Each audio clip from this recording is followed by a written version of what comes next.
Dans le couloir comme Sterling, dans la surface comme Erling. Inch'Allah je repasse en berline, Inch'Allah je repasse en berline. Un coup de baguette comme Harry, elle fait la pute au carré. Toi t'es pas ma racine carrée. Fico pip pip, ouais ça vient de commencer. C'est les cités, ça prend pas la C. L'équipe, bon bah c'est parti pour la petite vidéo actu du vendredi. Ouais, l'équipe, comme d'hab, c'est des deux cheveux sur la centre sur aujourd'hui. Comme d'hab, j'ai pas de faire de longue intro, de casser les couilles, n'hésite pas à mettre un petit commentaire, on commence tout de suite. Ensuite, on a Balo qui est passé en interview sur la chaîne de Dozrap. Et dedans, il a parlé d'une vidéo qu'il a fait sur Kendrick Lamar, qui a fait peu de vues. Et il s'est expliqué par rapport à ça. Bref, j'ai trouvé vraiment le passage intéressant et je tenais à vous le partager. Donc tenez, regardez. Mon plus gros flop, moi j'ai une histoire, moi ça m'a traumatisé, c'est mon interview avec Kendrick Lamar. Pour moi c'est ça, moi ça a été un flop personnel en fait. Parce que tu vois, genre Kendrick Lamar, moi je le découvre quand j'étais en 2011 à Los Angeles, je le découvre dans le magasin Dope Couture à l'époque.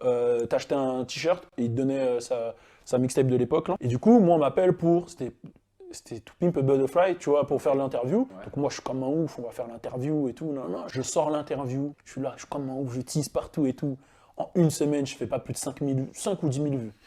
Je suis là, je dis, mais wesh, c'est une dinguerie, tu vois, je suis choqué. Je dis, mais attends, c'est Kendrick, 5-10 000 vues. Je suis là, je suis choqué, tu vois. Peut-être une semaine après l'interview de Kendrick, je mangeais au McDo en bas, là. Je commande un 280. Il me donne un hamburger à la place de 180. Il était minuit, c'est-à-dire, je connaissais pas. Il n'y a pas Uber Eats, tout ça. J'arrive dans ce bureau-là, j'ouvre. Je vois, j'ai un hamburger, je suis vénère de ouf. Mon petit ref, encore lui, il me dit, gros, fais une vidéo là, sur Facebook, tu t'énerves et tout, t'insultes les gens qui t'ont donné. Je dis, vas-y, je fais cette vidéo, je m'énerve. T'arrives le lendemain, 500 000 vues. Je regarde mon interview de Kendrick, je regarde cette vidéo, je dis, mais wesh. Je dis, attends, j'ai fait une interview de Kendrick, je me suis donné, j'essaie d'être sérieux en plus. Et là, ça, 500 000 vues. Et ça va tellement loin que McDo, ils reprennent la com du 280, j'avais fait un hashtag free 280. Ils reprennent, non, ça va trop loin en fait le truc, tu vois. Et c'est là où je commence à comprendre le délire de l'influence en fait.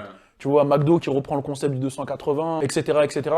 C'est un flop qui m'a fait comprendre autre chose, en fait. Ça va peut-être me servir un jour quand même, tu vois, ces trucs de Kendrick et tout, tu vois ce que je veux dire. Sur un CV, c'est toujours bien d'avoir. C'est toujours bien, tu vois. Ensuite, il y a Kamel Ancet qui a réagi à l'affaire de Ruby Nicara. Puisqu'en gros, Ruby Nicara, elle s'est pris la tête avec un chauffeur VTC qui lui a justement retiré son portable puisque il voulait pas être filmé, tu vois. Et bref, il y a toute une histoire, je vais vous la raconter juste après dans une vidéo qui est justement prévue sur ça, puisque j'ai fait une prévention par rapport à ça, puisque je déclare tout ce qu'elle fait depuis 2018, elle, tu vois. Pour ceux qui veulent, il y a des vidéos sur Instagram. Bref, c'est une dinguerie. Et là, en fait, elle essaye de mettre dans la merde un chauffeur VTC, tout simplement. Elle essaye vraiment de niquer sa carrière, alors que c'est elle qui est fautif. C'est une dinguerie. Et on peut voir que Kamel Ancet, il a dit un plateau décervelé des personnes qui doivent être prises en charge le plus rapidement possible. Et voilà. Et pour le coup, il a pas tort. Puisque je rappelle que ça fait 2 fois que Ruby Nicara, elle vient sur le plateau pour parler de cette histoire, tu vois. Sachant que l'affaire de Dylan Cherry, ils en ont parlé seulement 3 minutes. Et depuis, plus personne n'en parle. Et c'est une grosse affaire de trafic d'enfants, etc. Trafic de femmes et tout. Et là, c'est passé aux oubliettes. Et là, depuis, il nous passe Ruby Nicara depuis 2 jours. C'est une dinguerie. Dites-moi dans les commentaires ce que vous en pensez. Mais je compte faire une vidéo réaction par rapport à cette affaire. C'est un truc de ouf. Descendez. J'ai votre plaque d'immatriculation, vous n'avez pas à me virer. J'ai commandé. Dans ma voiture, c'est ma voiture. Ah non, déjà vous criez pas. Ok, mais moi j'ai commandé la course. Descendez. J'ai commandé la course en fait. Donc voilà. Ça suffit. Vous mettez pas mes affaires. Alors clairement le gars, alors donc. Tu peux pas me filmer moi. Mes affaires. Donc descends dans ma voiture. Putain. Ok, Il y a une caméra, ta fils de p***. T'es en train de m'agresser, connard, chauffeur de merde. Ok. Tu m'as agressé, D'accord. Tu m'as agressé, sale fils de p***. Ok. Descendez dans ma voiture. Tu vas voir, Descendez. connard. Ok, descendez de ma voiture. Tu m'as niqué mon téléphone, sale fils de p***. Prends mon Faut pas téléphone. m'insulter. Je m'en bats les couilles, il y a une caméra. Regarde la caméra, sale fils de p***. Alléluia. Ensuite, il y a Booba qui a réagi au nouveau son de Caris qu'il a sorti hier. On peut voir qu'il a dit Armand, il a tenté une drill. Je viens d'écouter. Et juste après, il a dit Caris, rend le Urus. Armand, c'est fini. Et il a mis un smiley mort de rire. Et on peut voir que c'est un médicament qui a été remixé et c'est écrit drill sans sucre. Mot de gorge. T'as capté. Et juste après, il a dit Magali Berda, alors, tu comptes t'installer à Dubaï? Tu veux pas payer les 500 000 € que tu dois au fisc? Entre autres, c'est la cavale. Point d'interrogation. Et juste après, il a dit la nouvelle, c'est qu'il fuit Dubaï, comme tous les influvoleurs, pour fuir le fisc. Le taboulax, il a perdu 10 kilos, le pauvre. Et en gros, c'est une vidéo de Magali qui faisait une annonce en vidéo, en disant qu'elle allait déménager, tu vois. Et en gros, elle va déménager à Dubaï. comme tous les autres influenceurs. Enfin, c'est ce que Booba il a dit. Bref, regardez. Bon, on a plein de belles nouvelles à vous annoncer. Ah bon? Ça faisait longtemps. T'as quoi annoncé? Bah pas maintenant. T'as annoncé quand? Combien de temps? Bientôt. 2 jours? Non, Une semaine? bientôt. Et juste après, Booba il a publié une vidéo et en gros, il est en train d'écouter plusieurs instrumentales. Et c'est des instrumentales qui lui sont destinées, tu vois. Et en gros, il y a plein de personnes qui pensent que son retour, il serait dans pas longtemps. Dites-moi dans les commentaires ce que vous en pensez. On a les meilleurs instruments, on a les meilleurs tout. Il n'y a pas l'homme pour nous, il n'y a pas chat, il n'y a pas chien. Il y a but. Captain pas.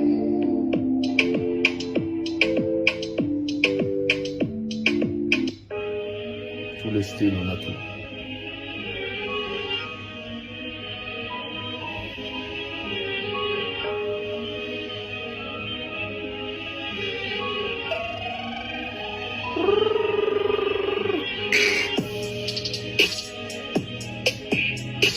Ensuite, je voulais vous parler du rappeur RZ. C'est un artiste qui est né en banlieue parisienne et qui est signé chez Believe et qui ne cesse de faire du bruit depuis son premier EP intitulé Go Fast, qui est sorti en janvier dernier. Chez toi c'est froid mais viens voir ma réalité. Je rentre sur le terrain, sur un joueur claque une manita. Entre nous deux, y aura pas de score de parité. Le cœur est black, le cœur est noir. Et là l'équipe, je vous en parle aujourd'hui car en fait il vient de sortir un clip avec une grosse production autour. Et le nom du son c'est Xénon. Et dans le noir par les phares, Xénon. J't'oublie, t'accroche pas, j'ai dit non, c'est non. Avec mes potos dans la cage, j'suis comme Mac Maignan. Le flow a ses 1000 ans, le cœur noir saignant. Et vraiment la production du clip est énorme. Et RZ c'est un artiste qui est déterminé et super bien entouré dans ses projets, proposant de la musique rythmée avec des punchlines qui tuent. Donc vraiment, je vous invite à aller écouter son dernier titre qui s'appelle Xénon. Baila vida, que tes sales idées, j'crois qu'elle réalise pas comment c'est risqué. Voilà, donc voilà le clip, je vous invite vraiment à aller voir ce qu'il fait car vraiment c'est une pépite. Et comme d'hab, pourquoi pas mettre un petit Fico TV dans les commentaires, ça fait toujours plaisir l'équipe. Et je vois tout. Dans le couloir comme Sterling, dans la surface comme Erling. Ensuite, en parlant de Booba, il y a quelques jours, je vous ai parlé justement de la chemise qu'il a lancée lors de son concert en Côte d'Ivoire. Et qu'il y a des personnes justement qui l'ont mis en vente aux enchères. Et là, il y a un mec qui a dit. Le mec qui a reçu la chemise de Booba lors du fameux A15 a reçu une offre de 15 000 € d'un certain rappeur français. 3 petits points. Et en gros, il y a un certain rappeur français qui aurait proposé 15 000 € pour racheter la chemise de Booba. En gros, il l'a déclaré directement à la télé, regardez. La chemise aux enchères. Tu confirmes? Ouais. Ah ouais? Ouais. Qui va organiser cette vente aux enchères? Bon, on va essayer de voir avec la maison de loterie et puis voilà les différentes structures qui sont dédiées à ça. Voilà, pour ne pas que ce soit un peu dans le désordre, quoi. Mais attends, c'est un souvenir. Tu voulais vraiment la chemise parce que tu l'aimes. Pourquoi est-ce que tu veux vendre? Voilà. Tu peux garder pour porter toi-même. Quand je pense encore même à pourquoi je veux le faire, ça me rend un peu triste, au fait, parce que c'est un truc que vraiment... J'ai pas l'intention même d'essayer au fait. Mais puisque quand j'ai dit la vente aux enchères, le vieux éloge a mis, ça suscitait un peu d'intérêt. Donc du coup... Tu vois que tu peux t'en sortir. Voilà, je peux m'en sortir puisque à la base, dans mes événements, j'offre des kits scolaires aux différents élèves et autres. Et puis la vieille aussi, elle a déjà son terrain. Depuis, elle en appelle pour voir comment est-ce qu'on peut lancer la construction de sa maison, tout et tout. Donc je me suis dit que bon, si j'ai pu avoir quelque chose avec la chemise, tu peux commencer. Je peux faire avec ça et puis augmenter encore ce que je fais déjà. Sinon à la base... D'accord. Voilà. En fait, bon, là tu veux faire une vente aux enchères avec la tenue que Booba t'a donnée. C'est ça. Ok. On offre ça au plus offrant. Tu t'attends à combien? Parce que même si au plus offrant, oui. C'est quoi la marge? Toi, tu veux tu as un rêve, non? Qu'est-ce que tu rêves d'avoir? Quel niveau tu veux? Bon, il y a déjà Ordinateur qui a déjà proposé 9 500 000, qui est le seul actuellement en tête d'affiche. Après le grand... Ordinateur danseur, là? Ouais. Il a dit 15 000 €. Quand on a converti, ça faisait 9 500 000. Voilà, il n'est pas ici, il est là-bas actuellement. Voilà, donc après que Apuchou a proposé 200 000. Donc voilà, on va jusqu'au 7 de ce mois pour voir le plus offrant. Ensuite, on a Gazo qui a refoulé une page fan rap sur Twitter. En gros, elle s'appelle Rap Atlas. Et en gros, Gazo, il répondait à un tweet de Damso. Puisqu'on peut voir que Gazo, il a fait le signe de Damso. Et Damso, il lui a répondu avec le signe. Et juste après, il a mis un hashtag, en gros, no play, no game, t'as capté, en mettant les emojis. Et il y a Rap Atlas qui a répondu. Il a dit, ils sont pas prêts pour ce qu'on leur a préparé, les gars. Et Gazo, il a dit, t'es qui? Point d'interrogation. Et en gros, ce tweet-là, il est en train de tourner de fou. Et Rap Atlas, il l'a pas pris mal, tu vois. Il l'a pris en rigolant. Mais c'est vrai que pour le coup, la réponse de Gazo, c'est un truc de fou. T'es qui? Point d'interrogation. Tout simple. Dites-moi dans les commentaires ce que vous en pensez. Allez, dégage, toi. Ensuite, il y a Guillaume Verguès qui a reçu le garde du corps de Caris en interview, qui s'appelle Kiprewahi. Et dedans, il a reparlé de ce qui s'est passé à Orly. Et il a expliqué que lui, en fait, il était en prison à ce moment-là. Et ensuite, ils ont parlé de plusieurs passages. Je vous invite à aller voir l'interview parce qu'elle est vraiment intéressante. Regardez. J'ai rencontré Rauf en prison à Fresnes en 2006. On s'est plus lâché depuis ce jour-là. Donc de temps en temps, je bosse avec lui. Il y a des petits artistes en développement avec qui je bosse aussi de temps en temps. Voilà, c'est au feeling. Parce que ça reste dans un esprit familial. C'est ça. Parce qu'on se disperse pas. Parce que moi, quand je bosse avec toi, je laisse mon corps par terre pour toi. Je laisse mon corps par terre pour toi. Je plaisante pas, c'est une réalité. Donc je donne mon cœur. Waouh. Ouais. Quand on parle de Caris, ça me rappelle quand même la bagarre avec Booba. Tu étais mêlé à cette bagarre aussi? Non. À Orly? Non, je t'ai pas mêlé. Vous ne bossiez pas ensemble? J'étais incarcéré. Ah, ok. J'étais incarcéré. Et c'est mieux comme ça.